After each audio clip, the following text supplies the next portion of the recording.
Boa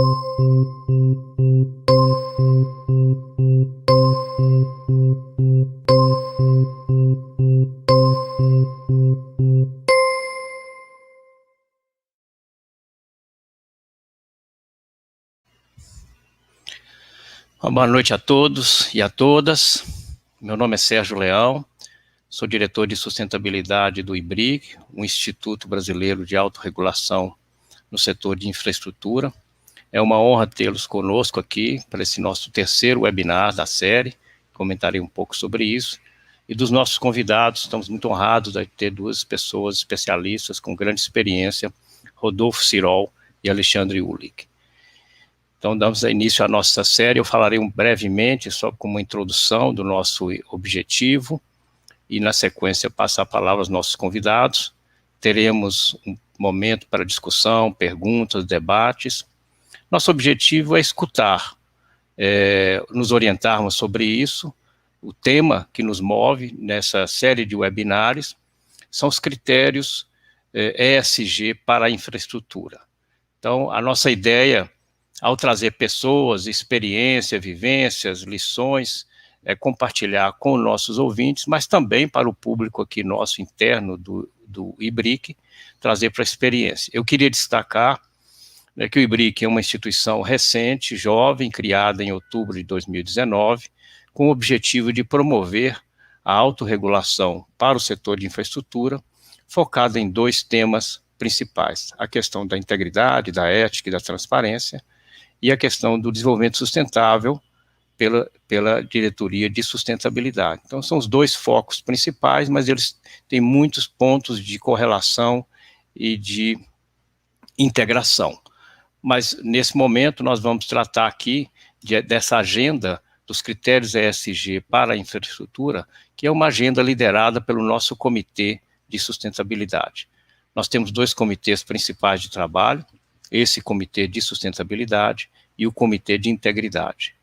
No Comitê de Sustentabilidade, que conduzimos aí essa discussão, que tem por objetivo levar a um posicionamento e uma proposta do IBRIC para o setor de infraestrutura, considerando os temas de sustentabilidade, desenvolvimento sustentável, critérios ESG, mudanças climáticas, ou seja, toda a temática atual, como pela autorregulação, o IBRIC apresenta uma proposta para o setor de infraestrutura, principalmente considerando aí o momento que vivemos no país, de uma abertura para novos investimentos, marcos legais. É o momento que a gente viu necessário e oportuno para o IBRIC oferecer também uma contribuição a esse momento. O nosso Comitê de Sustentabilidade, e o IBRIC é isso, quando eu digo IBRIC, são as empresas, os associados, as entidades que fazem parte do IBRIC, que de fato conduzem essa agenda, e nós na diretoria acompanhamos, secretariamos e de certa forma transformamos aquilo no produto final do IBRIC. Nossa diretoria é composta pelo diretor-presidente, general Sérgio Etchegoyen, que foi quem nos convidou e de início formou o grupo, que é ainda hoje presente no IBRIC, o diretor de Relações Institucionais, o ex-ministro Raul Jungmann, a diretora de Integridade, ex-ministra Grace Mendonça, e o diretor administrativo e financeiro, Marcelo Martins. Então, esse é o grupo coordenador do IBRIC, mas o IBRIC é uma instituição formada por suas empresas associadas do setor, associados apoiadores, que compõem aí e tocam essa agenda que nós apoiamos. O Comitê de Sustentabilidade, ele então assumiu nesse segundo semestre, a partir de meados de junho, conduzir um processo de discussão e uma proposta de qual é o posicionamento do IBRIC para os temas de sustentabilidade, especialmente no foco ESG e desenvolvimento sustentável, para o setor de infraestrutura. E essa série de seminários tem esse objetivo de ser um canal de escuta e de captura aí de informações e de um posicionamento externo para orientar aquilo que nós apresentaremos como uma proposta do IBRIC. Esse é o terceiro webinar da série. O primeiro nós fizemos ouvindo setores de financeiro, e o setor de regulador. Então, nós tivemos aqui a presença da Carolina Learte, chefe da área de sustentabilidade do Santander, a Agnes Gattai, superintendente de regulação da Arcesp, Agência Reguladora dos Serviços Públicos do Estado de São Paulo, e Carlos Rossim, diretor técnico do CELU, Sindicato de Limpeza, das Empresas de Limpeza Urbana do Estado de São Paulo.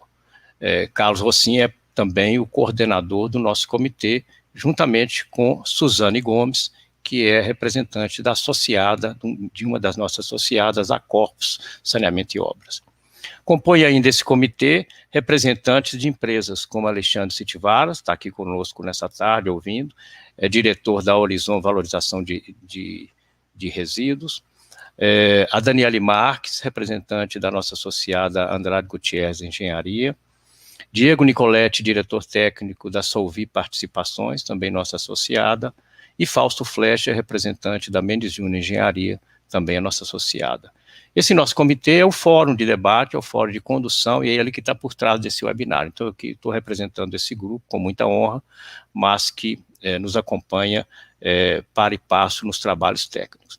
Então, nós convidamos hoje, o segundo webinar, nós realizamos no mês de setembro, com a participação do diretor executivo da Bicom, Percy Soares, e também da superintendente, chefe do Departamento de Crédito e Saneamento do BNDES, Laura Bedeschi. Então, foi aproveitando o momento para discutirmos aí uma visão de uma entidade fomento, como o BNDES, e uma entidade de apoio ao saneamento, que é um grande segmento em expansão no país a partir do novo marco regulador de 2020.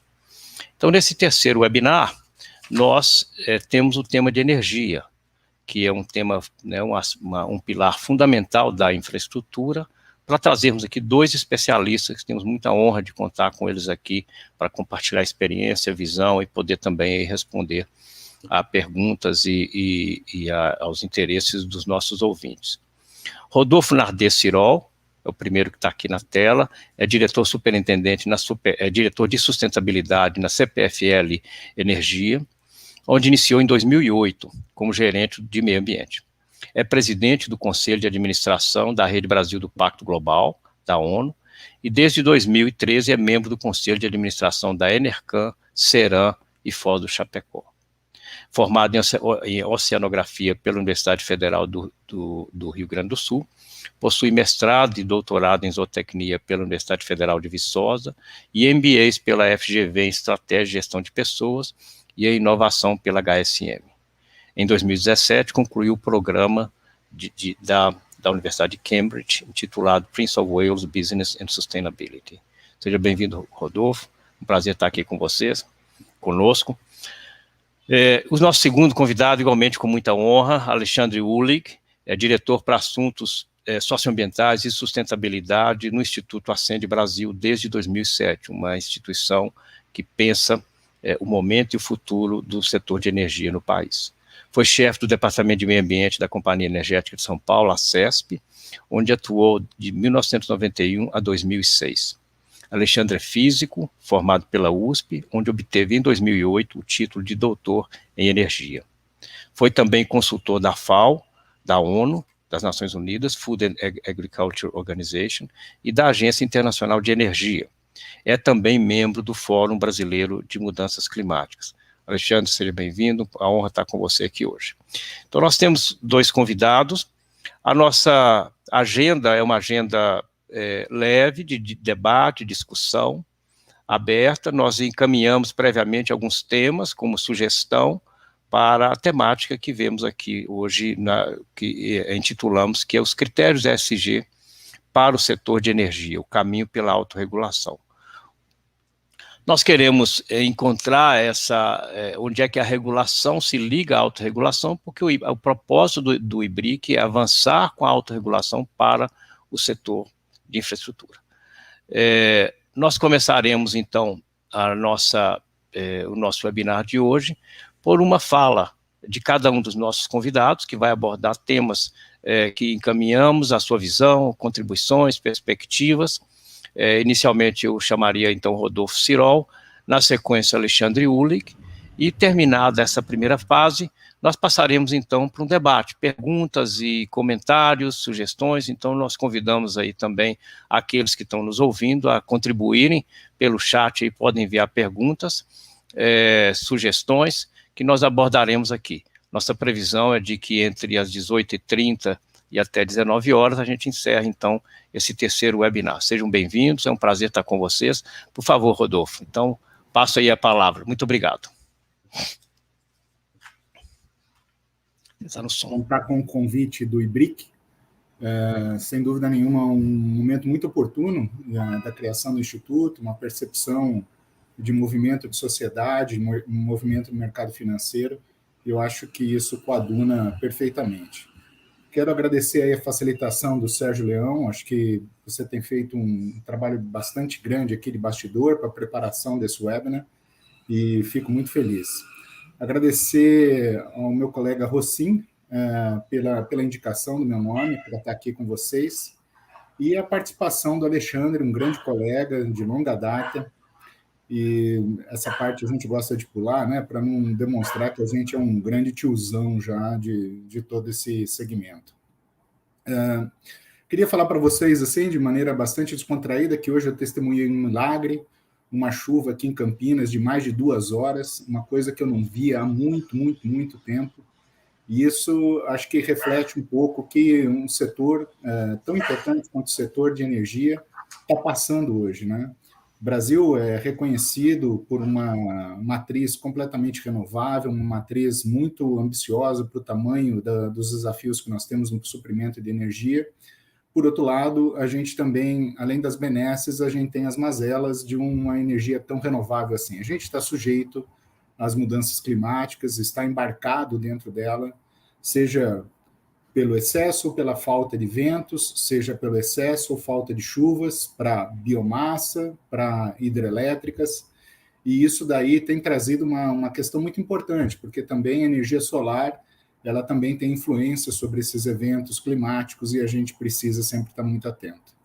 O mais importante é saber que essa daí não é uma tendência, é uma realidade, a gente cresce em direção a uma energia cada vez ainda mais renovável, o que vai deixar ainda mais emocionante o nosso setor, o nosso Brasil, a nossa economia e os nossos investimentos.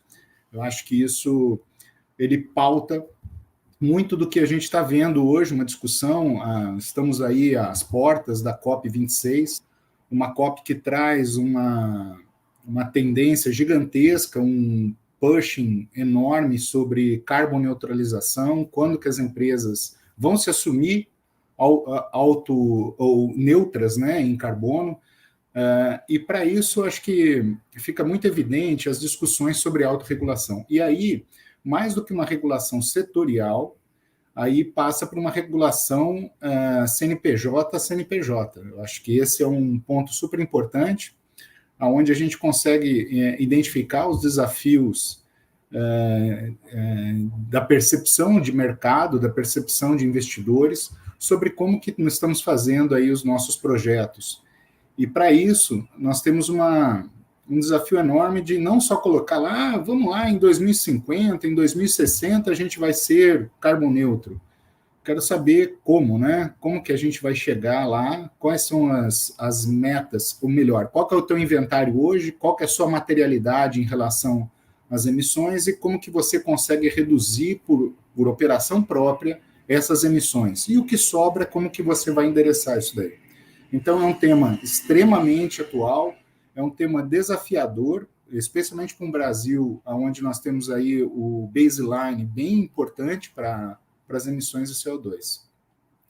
Eu também gostaria de dizer que a gente evoluiu como infraestrutura e as duas principais preocupações eram em relação à sociedade como impacto, né, onde se falou muito em licença social para operar e tudo, e também na questão ambiental, nas dificuldades de licenciamento ambiental, e para isso alguns grupos empresariais desenvolveram melhores práticas, seja aí estabelecer uma relação prévia aos projetos junto às comunidades, uma relação profícua e transparente com stakeholders, mas algumas empresas gostaram muito da prática do greenwashing, né?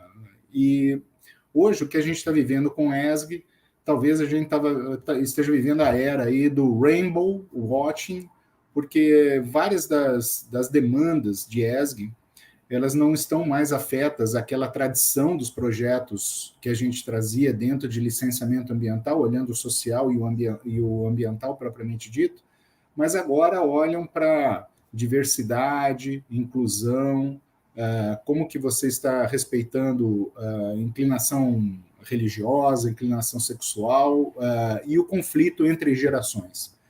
O setor de infraestrutura ele é um setor tradicional. Ele normalmente ele é de homens, formado por corpos dirigentes de homens brancos, de meia idade para idade avançada, e isso é uma tendência que deve mudar. Nós deixamos de ser um setor atraente para os jovens formandos, e isso preocupa principalmente em relação à perenidade dos negócios, ao futuro da concorrência. A gente acha que, às vezes, a concorrência pode ser uma grande empresa, que é muito similar à nossa, mas muitas vezes está numa startup, em algum país aí, seja ele Índia, Bangladesh, China, onde for, que estão pensando ali 3 meninos recém-formados que estão realmente fazendo a disruptura total do que a gente entende como setor de infraestrutura tradicional. E isso a gente está vendo de uma forma muito acelerada. E pandemia mostrou para a gente o quanto a gente consegue ser digital, o quanto a gente consegue ser conectado, o quanto que a gente precisa realmente estar ligado a essas tendências sociais que a gente está tendo hoje. A sociedade mudou, a sociedade hoje ela está integrada por meio das redes sociais, e isso não pode virar uma ameaça para a infraestrutura, ela tem que virar realmente um alicerce. A gente precisa se apoiar nessa comunicação. A gente é muito falho, de forma geral, a infraestrutura é falha em comunicação, mas a gente precisa se desenvolver em relação a isso. Uma coisa que eu também gostaria de dizer, são vários os estándares que tem hoje voluntários no mundo, inclusive para emissões de gás de efeito estufa, talvez o que mais esteja crescendo é o mercado voluntário de carbono, e não o mercado regulado, propriamente dito. Mas esquecendo um pouquinho de carbono, eu falei bastante sobre carbono, a gente vê diversas outras tendências, seja em água, seja em cadeia de suprimentos, seja em dependência de TI, cybersecurity. São vários os temas que estão caminhando para que a gente realmente tenha que lidar com uma realidade muito mais complexa, dinâmica, e que a gente não está acostumado. Acho que, olhando o passado, né, os projetos de engenharia eram muito comuns e muito tradicionais, a gente olhar o passado e tentar projetar o futuro. Hoje, quando a gente olha o passado, a única certeza é que o futuro vai ser diferente. E como que isso daí vai interagir é muito difícil. Então, a necessidade de ter uma empresa flexível para assumir as demandas é muito importante. E quando eu falo sobre isso, sobre o passado, eu queria resgatar um pouquinho do ESG, o que o ESG tem vindo de principal ponto de ruptura. Eu acho que a grande tendência que a gente teve nos anos 2000 foram os relatórios de sustentabilidade, onde as empresas pintavam com as melhores cores possíveis o que ela tinha feito nos anos anteriores, ou no ano anterior. A demanda por ESG, a demanda por financiamento atrelado à ESG, inclusive, a demanda de clientes e de fornecedores é muito relacionado ao que você vai fazer para frente, qual que é a sua forma de fazer negócio, como que você toma decisão em relação ao seu negócio, como que você escolhe os seus funcionários, como que você escolhe os seus parceiros comerciais e assim por diante. Então, como você vai ser no futuro. Por isso, as metas de longo prazo, hoje, são as que valem, são as que são olhadas pelo mercado, são as que são mensuradas pelo mercado financeiro. Uma empresa que não se assume, pelo menos em relação à Agenda 2030 da ONU, por exemplo, uma empresa que não se assume em relação à ecoeficiência, à diversidade, como que ela pode hoje coexistir com empresas de vanguarda que já estão super avançadas nas metas, seja de 2030, 2040, mas com metas intermediárias em todos esses temas que a gente está falando. Esse é um desafio enorme. A gente tem que endereçar isso daí. É uma mudança, muitas vezes, pela convencimento, né? A prática da sustentabilidade sempre foi através do convencimento, que isso é o melhor, que isso é a prática, mas hoje a gente tem um mercado financeiro que está nos apoiando e que nos facilita, inclusive. Então, Green Bonds, por exemplo, para o setor de energia, é a principal forma de financiamento fora do Brasil. A gente hoje olha e está vendo já bonds atrelados à ESG, inclusive no Brasil já existem essas experiências, e eu acho que essa é uma tendência que vem para ficar, mas que muda muito o mindset das empresas.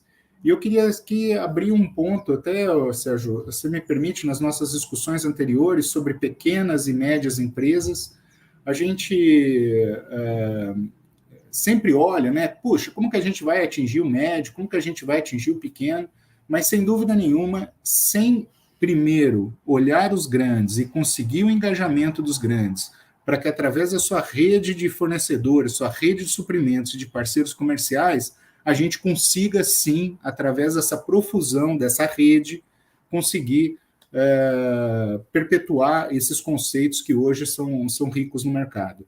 Então, acho que é uma forma importante de engajamento e, sem dúvida nenhuma, cadeia de fornecedores talvez hoje seja a principal preocupação dos grandes grupos empresariais no Brasil. O apagão que a gente está vendo aqui hoje em semicondutores, problema de veículos, problemas de toda natureza relacionados à cadeia de fornecedores. Na pandemia, a gente teve esse tema super discutido na realidade do dia a dia das empresas. Então, essa instabilidade, esse sistema matricial, todo ele complexo, ele veio para ficar.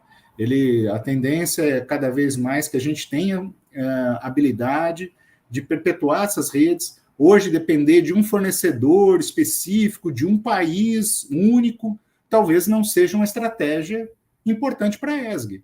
Quando você olha isso daí, você fala assim, eu estou exposto sim. A gente já viu isso no tsunami lá, que afetou a cadeia de produção de carros. A gente vê agora na pandemia e vê agora nesse problema de condutores com a indústria automobilística. Então, acho que a gente tem aí bastante, como uma breve introdução aqui, para a gente poder discutir os temas aí nas perguntas. Obrigado, Sérgio. Rodolfo, muito obrigado. Você já deixou, como se diz aí, várias meadas aí de pontas para a gente puxar daqui a pouco. Então, agradeço aí pela sua abordagem bastante ampla, foi da perspectiva local, daquilo que interessa desde a pequena, passando pela grande, passando pela perspectiva de país, pela temática dos desafios da inovação, além do colorido aí, das cores aí, não do greenwashing, mas do rainbow washing, como você diz aí, que temos que estar atentos aí para não ser uma realidade nossa aqui. Bom, nós vamos voltar a esses temas, estão anotados, estão aqui com o nosso público também, mas eu gostaria então de passar para o Alexandre, na perspectiva da sua experiência profissional, mas assim como também da sua participação pelo Instituto Ascend, como é que ele está enxergando e pode contribuir aí, somando com esses pontos aí, Alexandre. Então, eu passo a palavra a você e eu volto daqui a pouco aí para iniciarmos o nosso debate. Muito obrigado. Obrigado, Sérgio, pelo convite, pela oportunidade de compartilhar o que nós temos feito no Instituto, a nossa experiência. Obrigado mais uma vez pelo IBRIC, pela organização, parabenizar o IBRIC pela organização desse evento, cumprimentar o Rodolfo. Rodolfo, ele, nas interações, a gente acaba se entregando, mas o Rodolfo nós nos conhecemos desde há muito tempo, quando nós ainda trabalhávamos na CESP. Foi para mim, particularmente, acredito que para ele também, uma tremenda de uma escola, muitas coisas. Eu era trainee, o cara já era diretor da CESP, né? A distância era muito grande, mentira. Mas foi uma experiência bem bacana, e depois de muito tempo nós nos reencontrarmos em situações completamente diferentes e sempre podendo compartilhar do conhecimento, das experiências que nós vivemos. E um amigo comum, que é o Carlos Rossim, que por mecanismos diferentes, acredito, nós nos conhecemos. Vou falar um pouquinho da experiência de trabalho que nós tivemos junto com o Rocin na estruturação de um selo, de um certificado que trabalha a autorregulação, ou seja, uma iniciativa que partiu das próprias empresas para que nós certificássemos esses empreendimentos do setor elétrico por uma métrica única. Rapidamente, eu queria apresentar o Instituto. O Instituto é um centro de estudos especializado no setor elétrico, né? É importante fazer essa apresentação, porque é um grupo diferente, né? Nós olhamos para o setor com uma lente de longo prazo e oferecemos para a sociedade análise sobre os principais temas que impactam a cadeia de valor do setor elétrico, a geração, a transmissão, a distribuição e a comercialização de energia elétrica. Nós atuamos como um observatório do setor elétrico e, para organizar essa análise, nós dividimos o setor em 8 dimensões.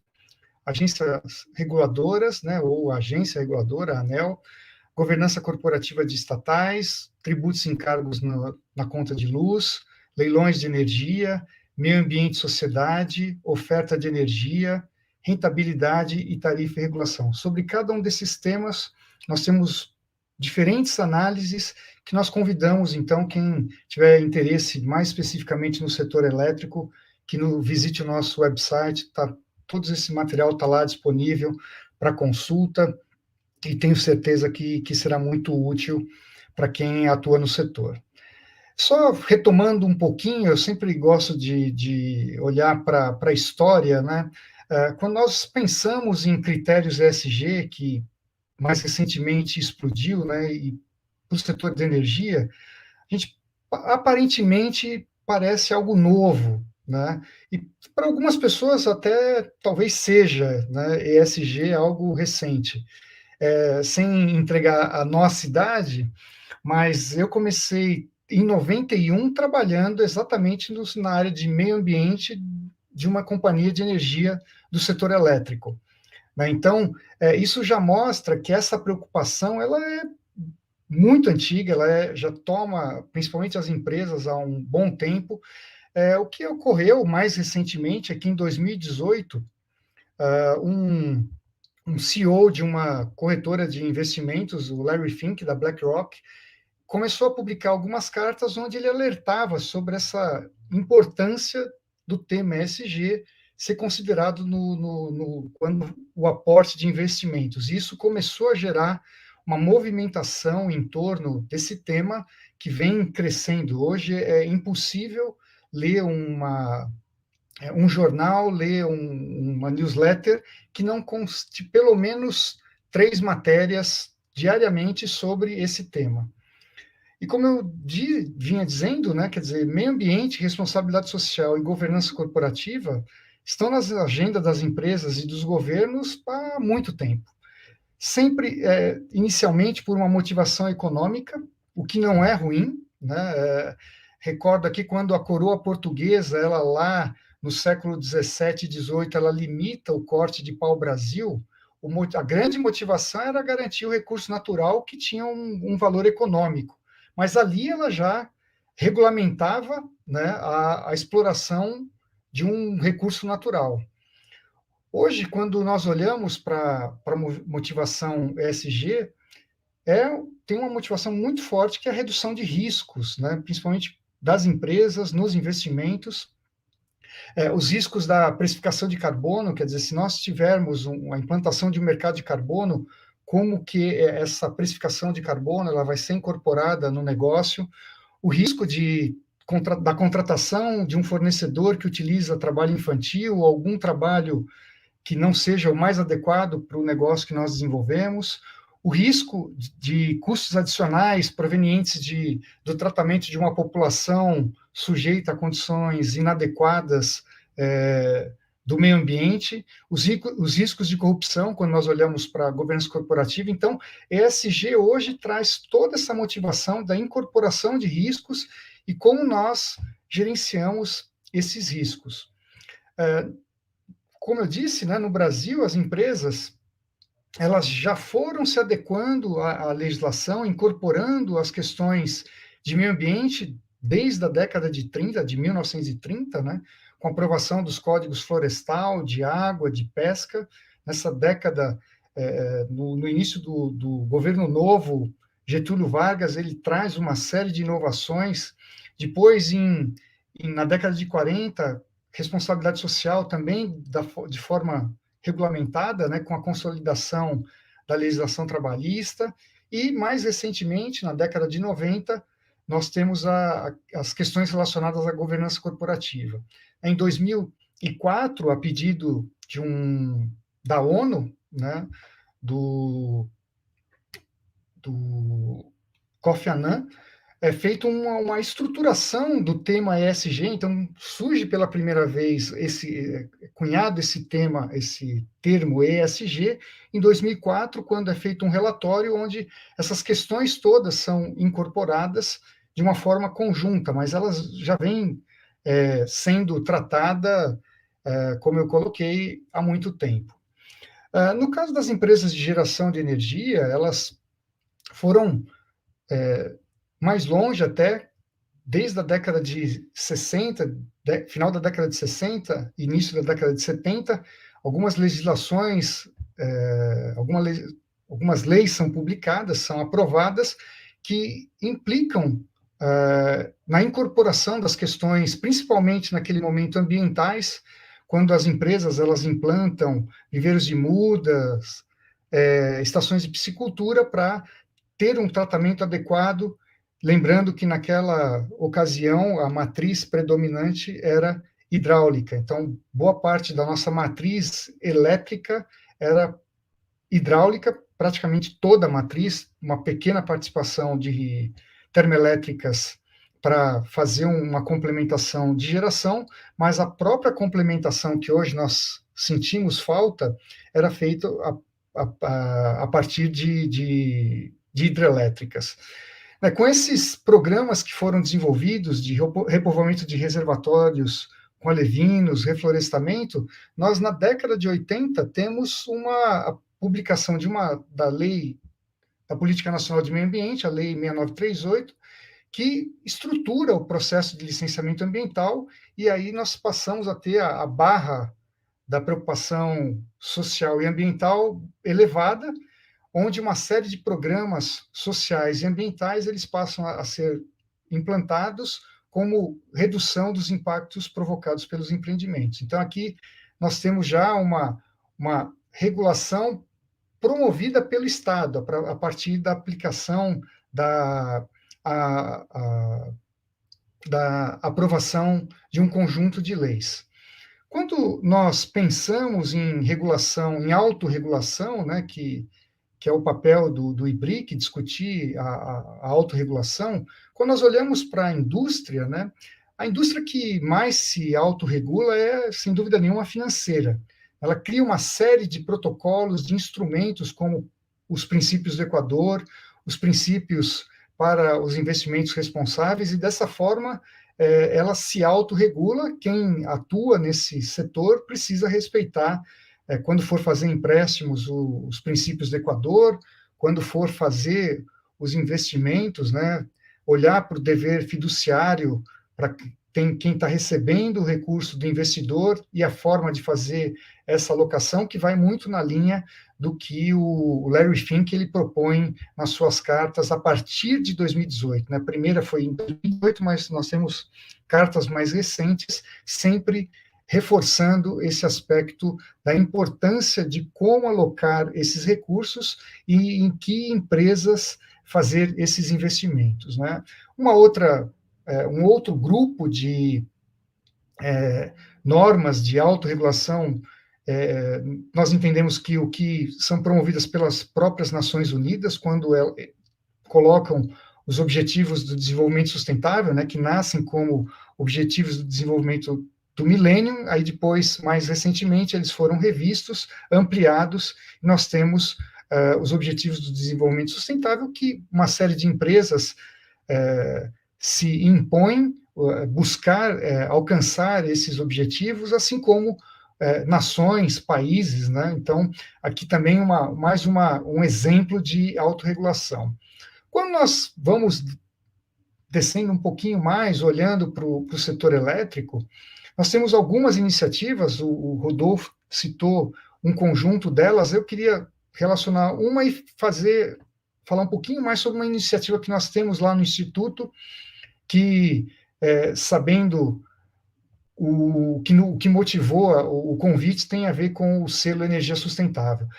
Voltando um pouquinho, né, com relação ao setor elétrico, nós temos as iniciativas como os I-RECs, né, que são certificados de energia renovável, e vou falar um pouquinho sobre o selo Energia Sustentável, que foi uma proposta que nasceu no Instituto em 2007. Ele nasce, né, em 2007, 2006 foi quando eu fui contratado para assumir esse desafio no Instituto, de olhar para as questões sociais e ambientais. Um grupo de 10 grandes empresas do setor elétrico que financiavam essa iniciativa na ocasião, em uma das reuniões surge uma ideia de que essas empresas elas precisavam mostrar para a sociedade como elas enxergavam compromissos com o meio ambiente e com responsabilidade social. E eram compromissos que iam além do que era previsto em lei, e iriam além do que eram condicionantes provenientes do processo de licenciamento ambiental. Então, nessa ocasião, em 2007, foi o ano onde nós iniciamos essa discussão, e no final do ano nasce o que nós inicialmente chamamos de Código de Ética Socioambiental. Ele foi lançado em Brasília, num grande evento no Memorial JK, e os 10 principais executivos dessas empresas assinaram esse código de ética e assumiram perante a sociedade um conjunto de compromissos, não que eles não os tivessem, só tornaram públicos os compromissos com o meio ambiente e com responsabilidade social. A partir da evolução de um período de amadurecimento dentro do Instituto, em 2011, ou seja, 4 anos depois, o Código de Ética ele evolui para o que hoje é o selo Energia Sustentável, uma proposta interna para as empresas do setor elétrico, para toda a cadeia de valor do setor, desde a geração, passando pela transmissão, distribuição e comercializadoras.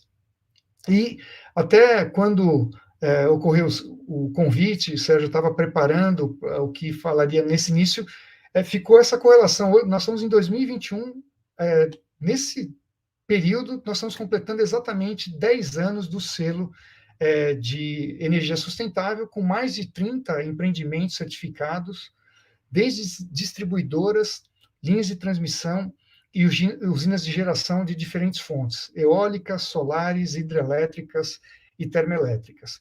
Como eu disse, ele não é um selo de renovabilidade, ele é um selo de sustentabilidade. A nossa compreensão no Instituto é que o setor elétrico, ele necessita, principalmente o setor elétrico brasileiro, ele necessita de diferentes fontes para manter-se estável e com menor preço dessa energia para a sociedade. Então, nós entendemos que tem uma transição energética que ainda passa pelo uso de alguns combustíveis fósseis, sendo que no futuro, em algum momento, nós podemos abrir mão com a evolução tecnológica desses combustíveis, mas ele ainda passa pelo uso de complementação térmica. E essa certificação ela é realizada a partir dos compromissos, são 11 compromissos previstos no selo, que são divididos em 4 grandes temas: redução e controle dos impactos sobre o meio ambiente, conservação da biodiversidade e recursos naturais, como as empresas elas estruturam e tratam a conservação da biodiversidade e recursos naturais, o respeito às comunidades e transparência e diálogo. Esses compromissos eles foram definidos a partir do que as empresas entendiam como relevantes para os seus stakeholders, e no refinamento desses compromissos e das evidências, nós contamos, como eu comentei inicialmente, com o apoio do Carlos Rossin e toda a sua experiência em sustentabilidade, para nós definirmos quais eram as melhores evidências, como seria a estrutura a materialidade, a materialização do selo. O selo ele é escalonado procurando promover a melhoria dos empreendimentos. Então, o empreendimento ele pode sair de uma fase inicial de intenção, que é o nível bronze, e chegar até o nível mais alto de sustentabilidade, que é o nível ouro, sempre a partir da certificação feita por uma terceira parte, a partir de uma auditoria externa. Então, as empresas elas entregam as evidências, que é analisada, então, por uma auditoria externa. O selo ele não é autodeclaratório, os compromissos são assegurados por auditoria independente e é aderente aos modelos utilizados por bancos e agências multilaterais. A nossa expectativa é que o selo, que o empreendimento ele seja reconhecido, tanto pelo consumidor como pelo mercado, como uma empresa comprometida com a sustentabilidade na prestação dos seus serviços, ou seja, na geração de eletricidade, na transmissão ou na distribuição. E a nossa expectativa também é que o selo ele agregue valor à marca, sendo um diferencial para os clientes no momento do consumo, ou seja, quem compra a energia, e aí nós temos um outro selo voltado para o consumidor livre de energia, é que quem compra essa energia reconheça que essa energia ela é produzida dentro dos melhores padrões de sustentabilidade. Tem uma série de discussões que, para nós fazermos, eu vou parar por aqui e fico à disposição para a continuidade da conversa. Muito obrigado. De fato, nós estávamos muito interessados em conhecer um pouco mais desse selo, né? Ele se aproxima muito daquilo que o IBRIC vem também discutindo internamente como parâmetros de referência, que nós chamamos critérios ESG para a infraestrutura, né?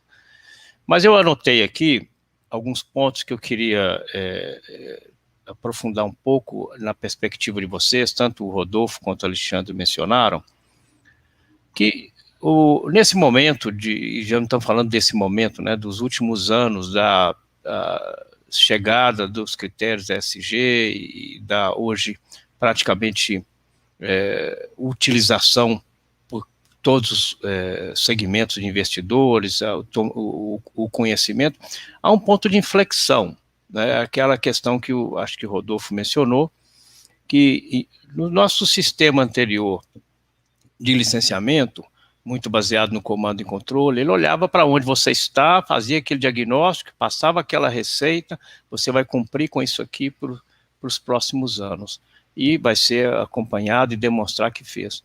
Mas o ESG pergunta, eu quero saber qual é seu caminho futuro, como você se prepara para riscos que poderão surgir no caminho, qual que é a sua preparação para isso. Isso é uma mudança, porque está olhando principalmente o lado não mais regulador, né? Está olhando o lado do investidor, daquele que está colocando ali seu investimento e pensando, eu serei recompensado ou terminarei ali com um passivo nesse futuro. Então, é uma perspectiva de mudança.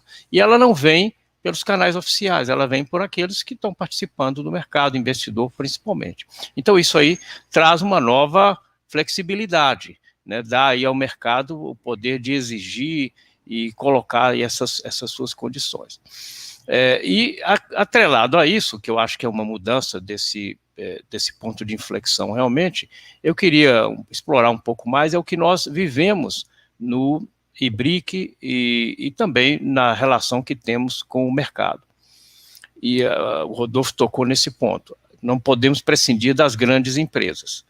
Elas estão muito preparadas, as grandes empresas brasileiras estão competindo internacionalmente em pé de igualdade, algumas são referências globais, né, de melhores práticas, etc. Mas, por outro lado, a grande maioria dessas médias e até pequenas empresas, elas se deparam com perguntas, eu adoto que critério? Nessa diversidade que temos aqui, como é que eu uso essa seleção? E como eu posso transformar isso em valor, porque muitas vezes essas empresas com menor capacidade vão dizer, olha, eu preciso ter algo que de fato me traga valor, né, e não simplesmente seja ali uma obrigação que eu tenho que cumprir para demonstrar uma boa prática, mas eu quero saber em que maneira isso trata.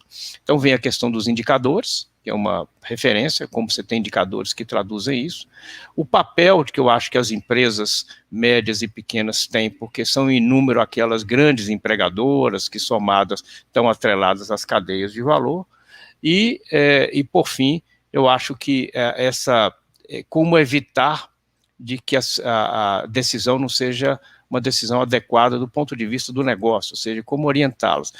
Um ponto correlato a isso é a questão da capacitação das pessoas, da formação, da preparação das equipes internas para essa prática que ela tem que estar integrada no dia a dia dos negócios. Então, eu pergunto, como é que vocês veem isso no papel? Claramente, não é mais a regulação formal, oficial, ela é por uma decisão, e nós precisamos acelerar esse processo. De que maneira a gente consegue acelerá-lo?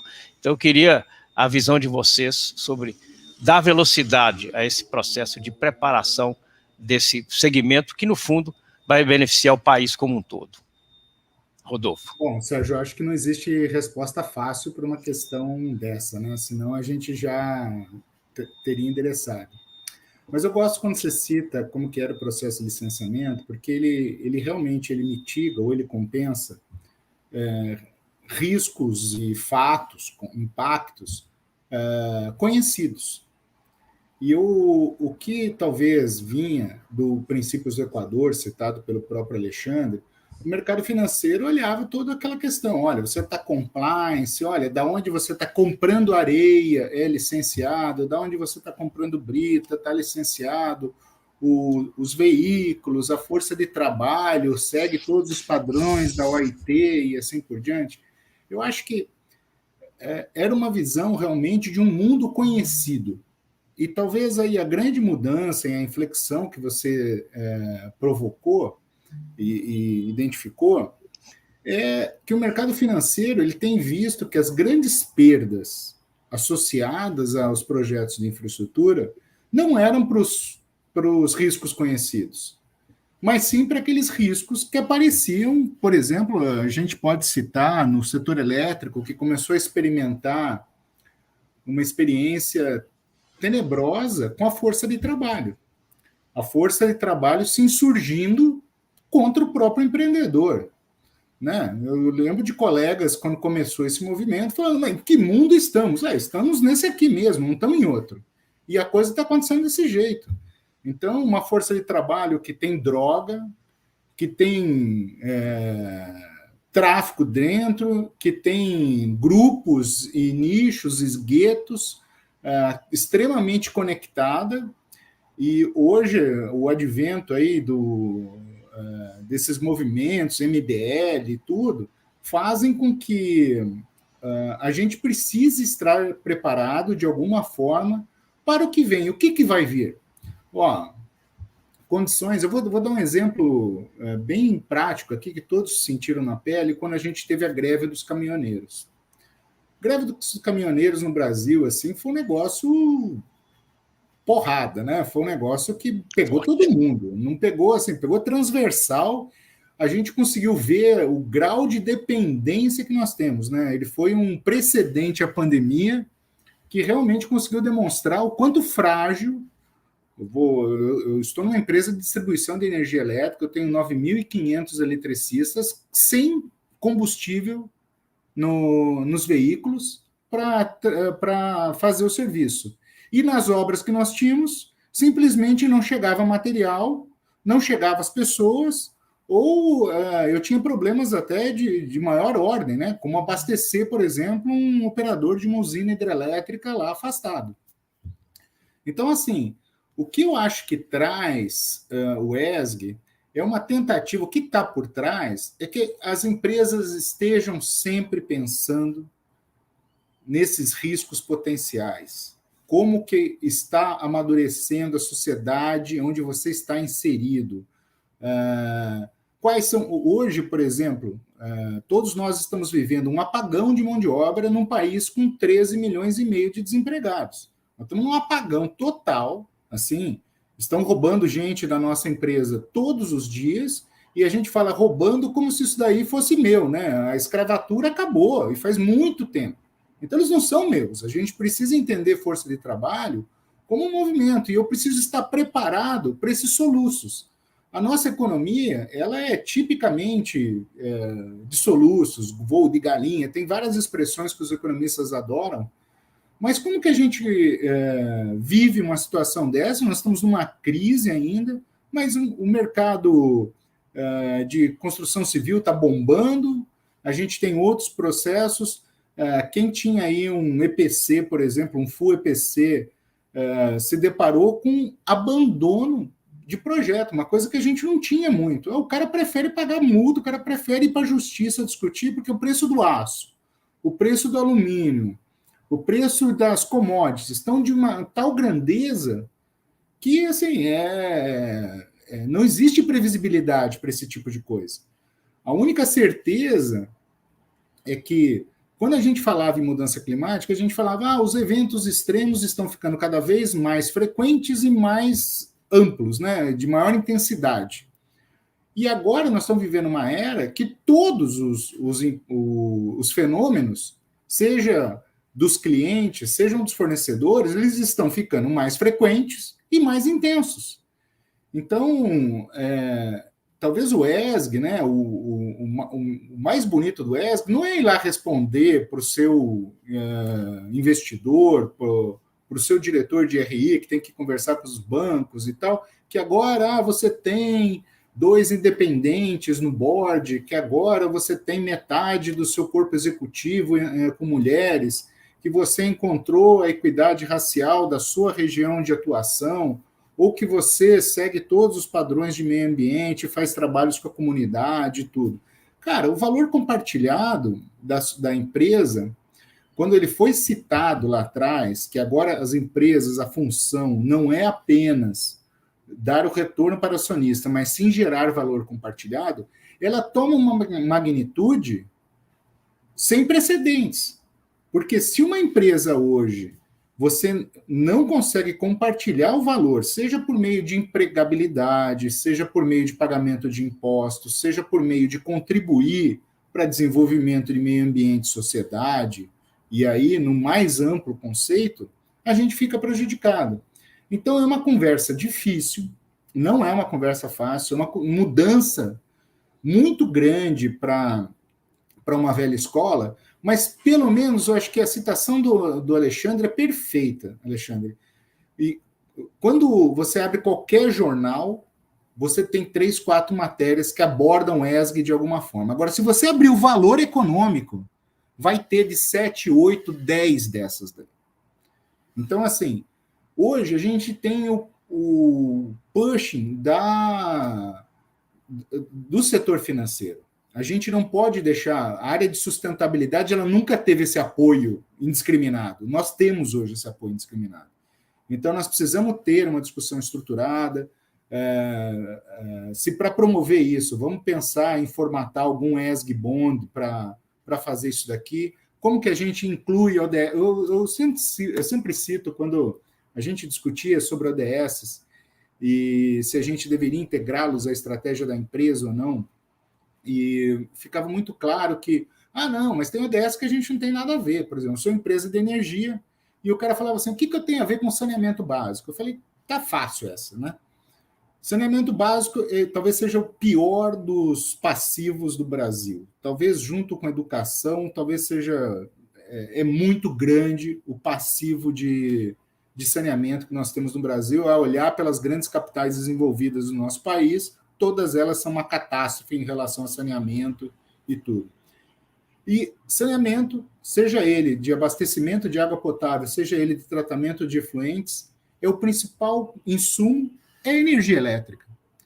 E se eu estou incentivando uma indústria que vai aumentar o consumo de energia elétrica, eu sou uma indústria do setor de energia, os negócios vão se multiplicar, as oportunidades para nosso negócio, para nossa empresa vão se multiplicar. Então, sim, a CPFL precisa apoiar qualquer iniciativa em saneamento básico. Qualquer iniciativa em erradicação de pobreza é massa de renda é consumo. Consumo de todas as naturezas estão atreladas a consumo de energia. Então, assim, Eu posso converter lá ou discursar para os convertidos, mas se tiver aqueles muito resistentes, vamos lá conversar sobre grana. Vamos falar sobre, olha, agora chega, não vamos falar de green ou de rainbow, vamos falar de grana. Então, existem várias formas e a gente precisa abordar todas elas. Só que hoje eu insisto, nós temos alguém apoiando a gente de fora da organização, mas que manda. Eu brinquei aí com rainbow washing, mas eu gosto de falar uma outra. Depois de Lula, qualquer analogia fica permitida, né?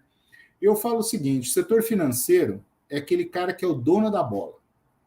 Só que além do dono da bola, ele é o dono dos jogadores. Ele é o dono do estádio também. E ele fala quem pode entrar para assistir ou não.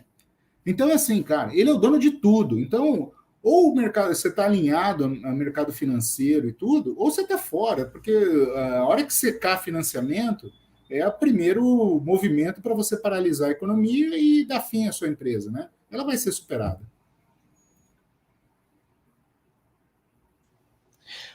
Bom, Rodolfo, são alertas muito pertinentes aqui para a nossa discussão. Estamos vendo que nosso tempo é curto aqui para esse debate que traz tantas perspectivas, mas muitos desafios, né? E um deles... Sim, Alexandre. Não, eu só queria pegar uma carona no que o Rodolfo comentou. Eu ia passar para você mesmo, então não, vamos então lá. O Rodolfo, com uma visão de seguramente uma grande empresa, você tinha também tratado de como o desafio para médias e pequenas empresas de desenvolver, de incorporar as questões ESG, né? E refletindo sobre isso, e já há algum tempo, o que a gente percebe, e a boa parte das grandes empresas já fizeram isso, é a discussão de duas coisas muito importantes para empresas menores, que é um termo que tem sido usado cada vez com mais frequência, que é materialidade. Então, a identificação dos temas materiais.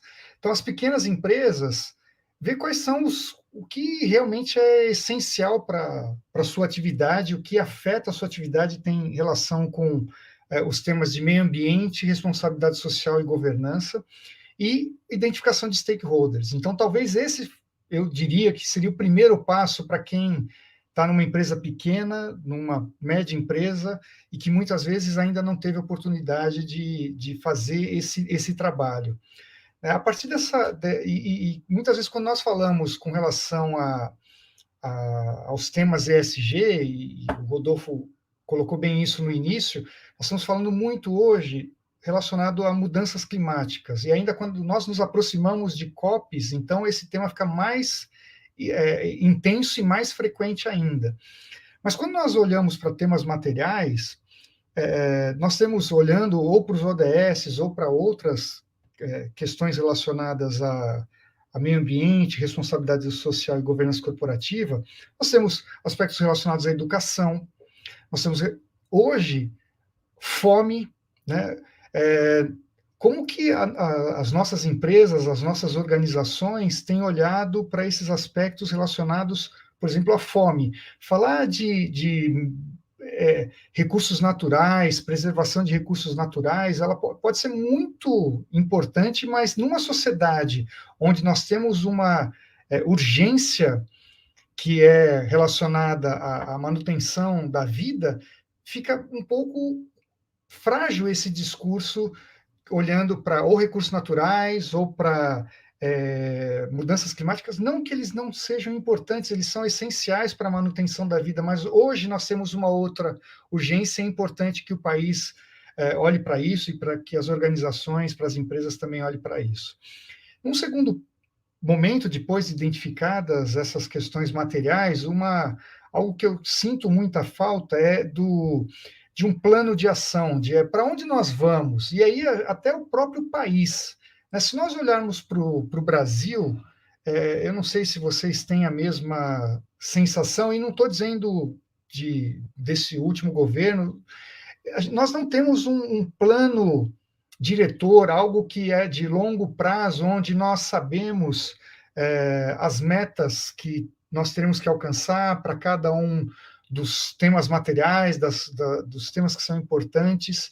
Então, e mesmo quando nós temos, eu estava outro dia pesquisando sobre os compromissos que foram assumidos relativos a mudanças climáticas, e nós temos um plano, o plano ABC para a agricultura, que ele é de 2012, foi relançado agora, semana passada, mas nós temos um plano de 2012. O plano de 2012 ele é perfeito, ele conta com várias ações que precisam ser implantadas. Agora, nós somos muito bons para identificar problemas, para fazer diagnósticos, mas nós não somos tão bons para implementar e depois acompanhar, né? Parece que cada governo novo precisa reescrever tudo que já foi feito e não dar continuidade àquilo que foi feito, né? Então, assim, e numa empresa, a situação é a mesma, principalmente uma empresa menor, né? Ter a definição clara de como eu pretendo alcançar aquelas metas que foram estabelecidas a partir dos temas materiais que eu identifiquei. Seguramente a CPFL tem, grandes empresas possuem esse plano e o seguem, mas olhando para as menores, eu acredito que isso é algo que faz muita falta, de ter um bom plano e perseguir insistentemente esse plano. Obviamente, reconsiderar, rever, em virtude das alterações, né? Nós passamos por um processo de pandemia que não dá para seguir o mesmo plano que foi proposto em 2019. Mas, a partir do momento que passamos por essa etapa mais crítica, retomar esses pontos, verificar o que foi proposto e, eventualmente, fazer alguma correção, mas seguir buscando aqueles ideais, né? Alexandre, muito boas suas colocações, complementando aí as de Rodolfo, e eu queria destacar que esses aspectos que você elencou, ou seja, as pequenas e médias, mas ligadas às grandes, mas principalmente voltada para elas, de que maneira a autorregulação seja um fator que as auxilie na identificação do que é relevante para elas, qual é a materialidade que de fato ali, ou seja, se tiver esse componente, é um componente de fortalecimento, você está dando, né, consistência a essa avaliação daquilo que tem valor. Do seu entorno, né, do conhecimento stakeholder, ou seja, da sua realidade que está aqui, embora tenha as conexões aí com os temas globais, sem perder de vista, né, os compromissos de clima, etc., porque você não pode ter um contraponto de olhar o local sem estar olhando de que maneira isso se conecta a uma perspectiva mais ampla. Então, aqui eu acho que já temos dois ganchos, né, o seu entorno e a materialidade, aquilo que vai fazer diferença, qual é a sua perspectiva para isso. Então, cada um vai ter que ter, de fato, um termômetro, há muita similaridade, mas é um termômetro com a marca digital daquela empresa. Quanto mais ela for apropriada, mais capacitada, ou seja, quanto mais uma entidade como o IBRI, com a autorregulação, auxiliar essa empresa, mais consistência se está dando esse plano. O outro ponto que está conectado, está ligado a isso, é o caminho, como você vai chegar lá, né? Como é que você vai tratar, e aí vem a questão dos indicadores, né?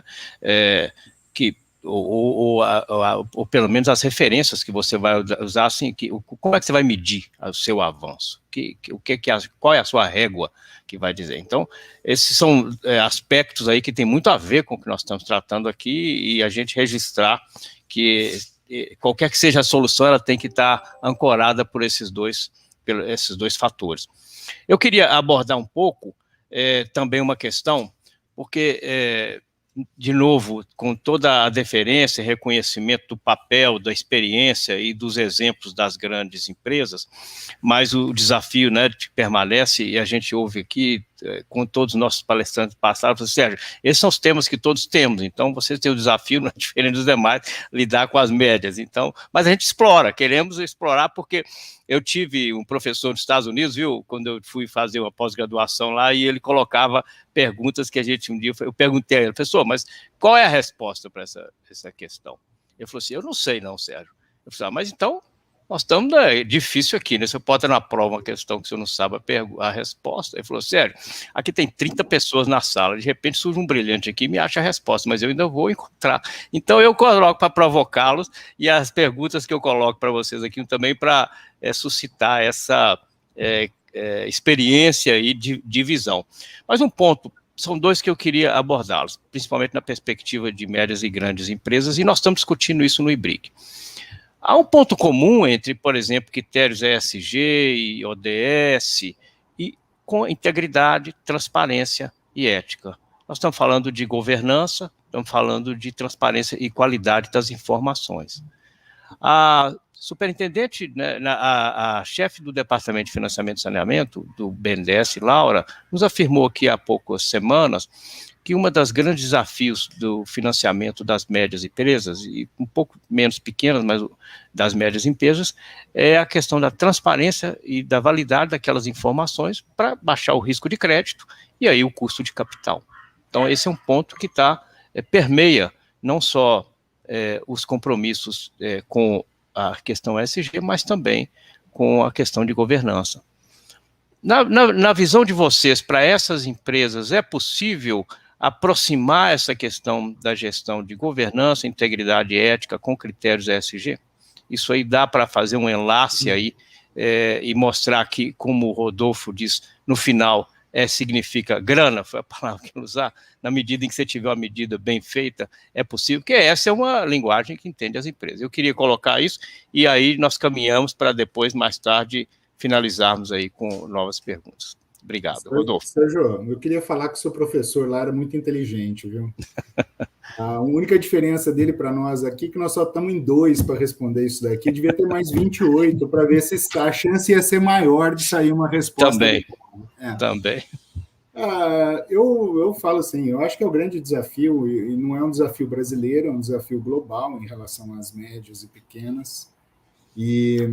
Mas, sem dúvida nenhuma, quando a gente está trabalhando com a cadeia de parceiros ou de suprimentos das grandes empresas, a gente está, sim, melhorando os padrões e impulsionando e fazendo o que talvez o mercado financeiro esteja fazendo, nós como clientes, né, dessas empresas que fornecem materiais, serviços, equipamentos, a gente começa a subir a régua do próprio mercado e começa a virar um standard. E eu acho que é uma propaganda para a cadeia de fornecedores. Olha, eu consigo fornecer para GE, eu consigo fornecer para a Tetra Pak, eu consigo fornecer para CPFL ou uma outra grande empresa. Por quê? Se essa empresa tem esse padrão, ela começa a ter um portfólio mais interessante.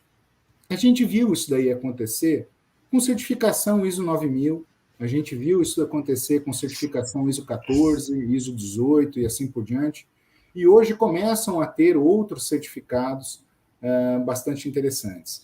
Eu falo assim, a gente, na empresa que eu represento, a gente trabalha a cadeia de fornecedores em relação a alguns temas materiais para a CPFL e para o nosso segmento, não exatamente tema material para o meu fornecedor, mas eu, como cliente, eu incentivo, sim, a minha cadeia toda de fornecedores através de um reconhecimento anual, são várias as categorias, desde segurança, padrões de qualidade, mas esse ano a gente conseguiu incluir os padrões ESG junto com os padrões de sustentabilidade, foi um aprimoramento.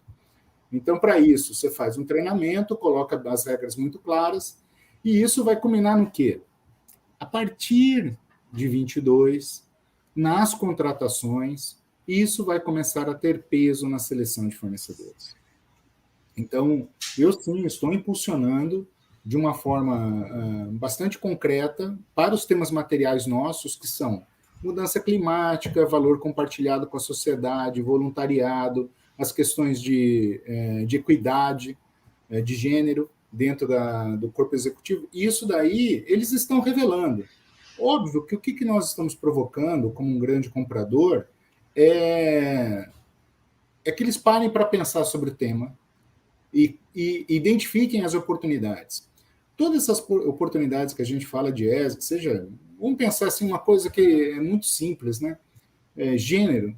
Às vezes a empresa ela está entregando materiais ou serviços para uma empresa como a CPFL. E daí você fala assim, pô, mas é uma empresa muito masculina e tal. Cara, é muito masculina lá no campo. Nas sedes aqui já é meio a meio. Já é meio a meio. Então, para quem vai fornecer qualquer coisa, porque quando a gente fala de infraestrutura, tudo bem, mas eu tenho desde limpeza, papel higiênico, café. Eu tenho um monte de facilidades dentro da minha organização que precisam ter olhares que, se eu pegar sempre só um gênero, eu não vai atender. Eu vou contar uma coisa para vocês assim, bem fácil. Assim. A gente fez aquele Great Place to Work, é uma iniciativa super interessante, também é voluntária, né? A empresa se submete, e eu coloquei, e a gente fez lá as pessoas que se identificam com gênero. Então, tinha lá um pessoal masculino, feminino, e os X simplesmente tinham 380 dentro de um universo de 3.500. Você sabe que a grande parte ainda não se revela. Aí, quando você coloca homoafetivos e tudo, isso deu quase 900 pessoas. Então, essa coisa de falar que isso é um gueto, que isso existe mais na TV, mais na novela, cara, acabou. É a nossa sociedade, a gente conhece e a gente está vivendo tudo isso daí. A percepção da pequena e da média, ela é mais difícil, talvez ela demore um pouquinho mais, porque graças a Deus a gente tem acesso a palestras, uma diretoria executiva um pouco mais aberta, inclusive a escutar o tema, temos comitê de diversidade e tudo, e isso não vai existir na empresa pequena, isso talvez não exista em algumas empresas médias, mas sem dúvida nenhuma começam a ser critérios mais elegíveis. E aí eu acho que é um pouco da arte de cada uma das empresas começar a identificar se isso é uma demanda realmente dos seus fornecedores, dos seus clientes, ou se é uma demanda de mercado. Como que eu posso modular isso daí? Então, Sérgio, assim, sem dúvida nenhuma eu não respondi a sua pergunta, mas são temas que eu acho que a gente tem que pensar. Eu não consigo, lá na rede brasileira do Pacto Global, a gente sabe que a gente tem mais de 4 milhões de empresas no país e eu tenho 1.300 associados. Com 1.300 associados eu não vou ter impacto, mas eu tenho cada associado lá com 2.000, 3.000, 4.000 fornecedores. Aí sim eu começo a fazer uma mudança. Aí sim eu consigo estruturar. Então é um pouco por aí. Não consigo ver de outra forma, não. Tá bem, Rodolfo. Não, o caminho não é simples, eu acho que é explorando realmente, como o professor lá demonstrou, que ele vai catando ali as contribuições e montando o quebra-cabeça, que no final é um caminho que a gente também quer encontrar. Alexandre, você quer comentar um pouco sobre a sua perspectiva? O que eu estava pensando, Sérgio, talvez até uma sugestão para uma contribuição do IBRIC, né, é de estabelecer, ajudar, muitas vezes, uma empresa menor não tem um grupo qualificado sobre as questões relacionadas a meio ambiente, sociedade e governança. E uma instituição como o IBRIC poderia trazer uma relação dos temas materiais, para que quando a empresa for fazer essa avaliação, ela não tem essa especialidade, mas um diretor, um gerente comercial, ou o próprio presidente da empresa possa olhar e falar, puxa, isso aqui é algo que importa para a minha empresa. Então, assim, essa pode ser uma contribuição da autorregulação, né? Ou seja, o IBRIC propõe para cada tipo de indústria diferentes temas materiais, né? Ou exemplos de stakeholders, ainda limites, né? Quanto seria desejado que uma empresa de determinado porte tivesse no seu corpo diretivo de diversidade, né? Ou seja, quais são os benchmarks, né? Assim, trazer esse tipo de informação que pode ajudar uma empresa que não tem uma estrutura a se organizar, a pensar nesse tema, a evoluir, né? Tem os dois mecanismos, né? A pressão ou a exigência de uma empresa grande que contrata uma série de fornecedores, como o Rodolfo colocou, né? Isso vai elevando a barra, mas para quem está na empresa e olha para o lado e fala assim, puxa, eu não tenho recursos, não tenho condições de estruturar uma área de ESG, onde eu me apoio, né? Então, dentro da inteligência do próprio conjunto de empresas, né? Então, o IBRIC pode ser esse repositório de inteligência que junta essas informações, né, que foi mais ou menos o que nós fizemos lá no Instituto, juntando, não tivemos 30, né, mas tivemos 10 empresas que pensaram sobre quais seriam os temas importantes que fossem tratados, e nós estruturamos um conjunto de compromissos que as empresas podem, então, se qualificar para receber no formato de um selo. Né? Então, no futuro, vocês até podem criar mecanismos para incentivar, como o Rodolfo comentou, né? Nós temos no Brasil uma tendência, no mundo, né? As pessoas são competitivas, elas querem estar na publicação dos melhores lugares para trabalhar, elas querem estar no ISE, né, no índice de sustentabilidade da Bolsa de Valores brasileira, no índice de sustentabilidade da Bolsa Americana. Então, isso acaba gerando também o estímulo para que as empresas elas se qualifiquem e se candidatem a receber esses selos de sustentabilidade, né? Eu acho que é esse o caminho. Muito boas suas contribuições, sugestões aí para... É a escuta que a gente está buscando daquilo que o IBRIC pode oferecer, que nós enxergamos essa oportunidade dele não somente ser ali um apoio a essas empresas para uma evolução que beneficie o país como um todo, mas ao mesmo tempo oferece o reconhecimento para aquelas que, como exemplo, alcançaram, e aquelas porque todas estão num processo, numa jornada, e de que maneira aquelas que estão ali vale a pena, porque muita pergunta é essa, por que eu me junto a isso? Então, ao recolher essas evidências e demonstrar que no final isso tem sentido para o negócio, né, acho que é a forma da gente tratar com elas. Então, acho que estamos caminhando para o final. Eu queria deixar aqui, né, vocês com a liberdade para fazerem aí os comentários finais. Eu quero destacar pela autorregulação, pelo propósito do IBRIC, ele é voluntário. Portanto, ele é baseado em confiança, em transparência, porque aquilo que você de fato faz tem que estar demonstrado claramente. E essa eu acho que é uma palavra-chave da questão de autorregulação, a transparência muito voltada, e aí olhando para o futuro naquilo que vocês disseram, da perspectiva dos jovens, das novas gerações, que estão falando aqui, né, que atraídos por isso aí. E um fator que permeia tudo isso, que eu acho que um fator de transparência, é a digitalização. Estamos num processo acelerado, onde aquilo de alguma maneira ou de outra vai ser medido, ou diretamente por você, ou indiretamente, seja por satélite, por temperatura, por raio-x, enfim, o que seja, o mecanismo que de fato vai conhecer você ali por dentro. Então, acho que é um ponto que eu queria, ao finalizar, demonstrar que a autorregulação é que você já está se antecipando, porque de alguma maneira aquilo vai chegar e bater na sua porta e falar, eu já te conheço. Então, é um pouco para arrematar nossa conversa, nós estamos chegando ao final, quero agradecê-los aí, mas fica com a liberdade para finalizarmos de comentários, Rodolfo e Alexandre. Claro, Sérgio, bom, mais uma vez, muito obrigado, obrigado pela oportunidade mesmo.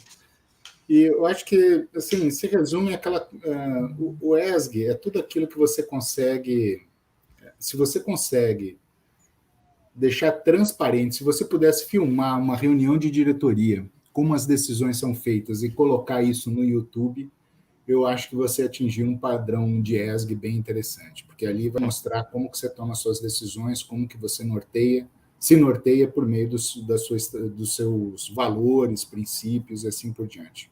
Nada melhor do que autorregular é se assumir compromissos públicos, né?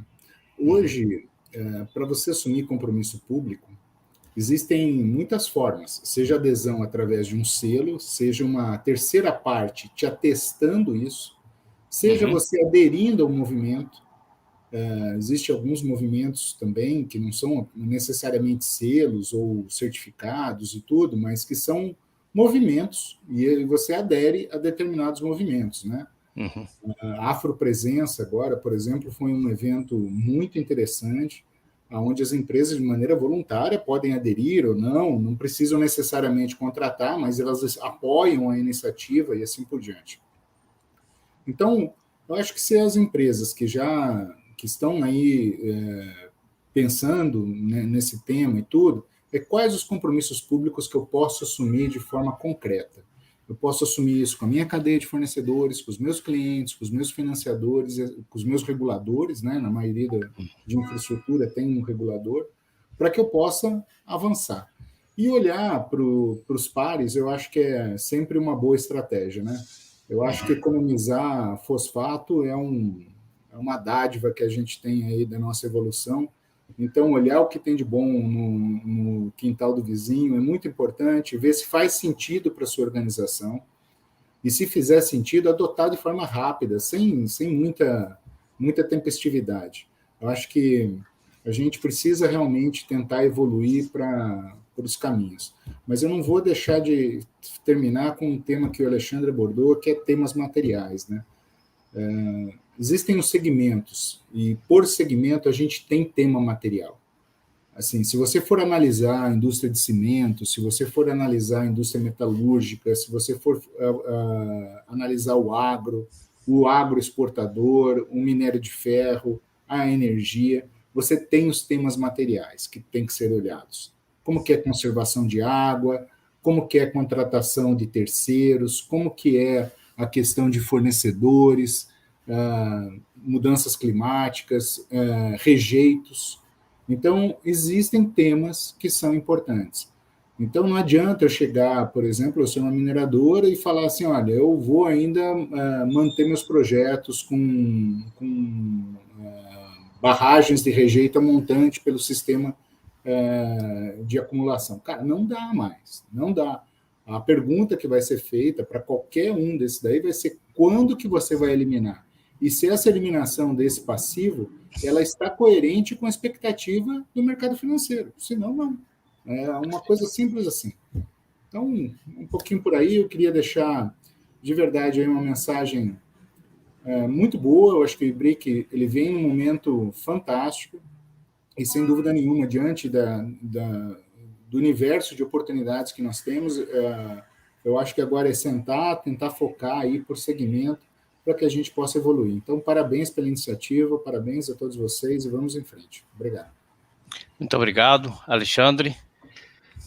Bom, Sérgio, mais uma vez agradecendo o convite que foi feito, a oportunidade de estar com você, com o Rodolfo, que sempre que surgem as oportunidades nós estamos conversando a respeito desse assunto, meio ambiente, responsabilidade social e governança corporativa.